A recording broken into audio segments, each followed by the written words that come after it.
All right, let's go out to the movies now. Las Vegas Weekly film editor Josh Bell is here for the Bell Breakdown. There it is. We love that around here. Love to hear that. All right, let's start with the big one here, starring Matt Damon. It's called a Suburbicon. Suburbicon, right? yes. A lot of hype about this one, and the results are? The results are disappointing, unfortunately. Okay, right. I was looking forward to this. I think not only is Matt Damon the star of it, you've got George Clooney as the director. It's based on an old script by the Coen brothers, who I think are incredibly talented. I love most of their films. It's a screenplay they wrote a long time ago that Clooney and his producing partner kind of picked up and rewrote a bit. It's set in 1959 in the suburbs, in Suburbicon. There's kind of this master plan community. Matt Damon plays kind of a quiet, nebbishy business executive who gets involved in some nefarious goings-on. His wife is killed in what appears to be a robbery attempt, and he takes up with her twin sister, both played by Julianne Moore, so some suspicious things going on.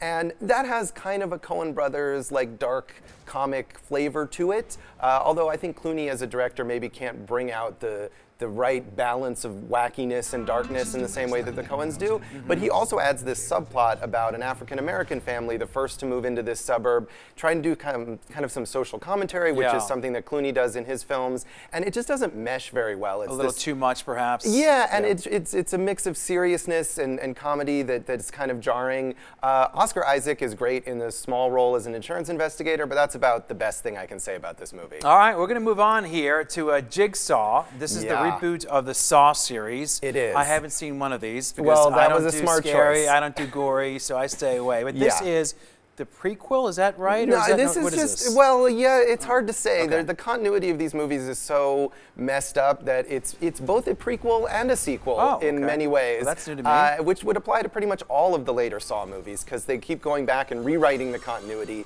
But basically, this just kind of continues the story. You've got Jigsaw, the killer who kidnaps people and tortures them in this kind of moralistic way based on their past sins. And of course, Jigsaw died in the third Saw movie, and this is the 8th Saw movie. How did so that happen? they keep making ways to insert things back into his backstory so that you can still have him show up. And this just kind of goes through the motions of doing the same torture stuff that the others have done. I was hoping after a long time it might be a reboot in the sense that they would have a new perspective on it, but it's really just a tired rehash of all the stuff that they've done before. All right, but fans of it would probably still like it. I suppose that's why they're still making it. If you have right? real low standards and you just want to see Jigsaw say some stuff and cut people's throats, then yeah, you'll be satisfied. Well, if you have the higher standards when it comes to horror movies, this is a good weekend for you as well, right? That is absolutely true. Halloween leading up to Tuesday, we've got tons of older horror classics out in theaters.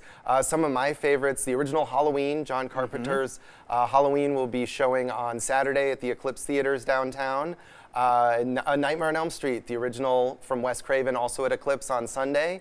And the original Texas Chainsaw Massacre will be out on Saturday at Suncoast and Santa Fe. So those are my personal favorites, some of the greatest horror movies ever made. Yeah. And there's a bunch more if you're looking for older horror films, classics. If you pick up Las Vegas Weekly this week, you can get a rundown. I get the chills even right now thinking about some of those scenes from the Texas Chainsaw Massacre. It's intense, and there have been so many sequels. There's a new one actually even out right now, and you don't remember how intense that movie really was. All right, there you have it, ladies and gentlemen, the Bell Breakdown.